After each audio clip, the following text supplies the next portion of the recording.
Breaking news చూస్తున్నాం. ఏపీలో తొలి బర్డ్ ఫ్లూ మరణం కలకలం రేపింది. పల్నాడు జిల్లా నర్సరావుపేటలో 2 ఏళ్ల చిన్నారి బర్డ్ ఫ్లూతో ప్రాణాలు కోల్పోయింది. ఐసీఎంఆర్ కూడా బర్డ్ ఫ్లూ కారణమని తేల్చింది. మార్చి 16న బాలిక మృతి చెందగా కొన్ని పరీక్షల తర్వాత ఈ విషయాన్ని ధృవీకరించారు. రాష్ట్రంలో బర్డ్ ఫ్లూతో మరణించిన మొదటి కేసు ఇదే కాగా ప్రభుత్వం అప్రమత్తమైంది. ప్రజలు ఆందోళన చెందాల్సిన అవసరం లేదని ప్రభుత్వం తెలిపింది. పచ్చికోడి మాంసం తినడం, రోగనిరోధక శక్తి తక్కువగా ఉండటం వల్ల చిన్నారి చనిపోయిందని వైద్యులు నిర్ధారించారు.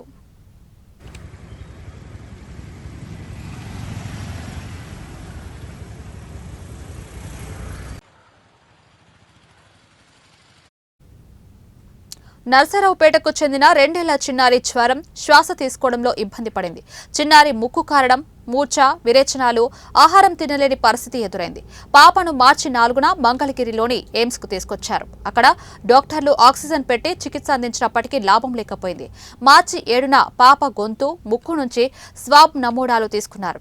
ఎయిమ్స్ లోని ఫ్యాడిఎల్లో పరీక్షించగా ఇన్ఫ్లుయెంజా ఏ పాజిటివ్ గా తేలింది.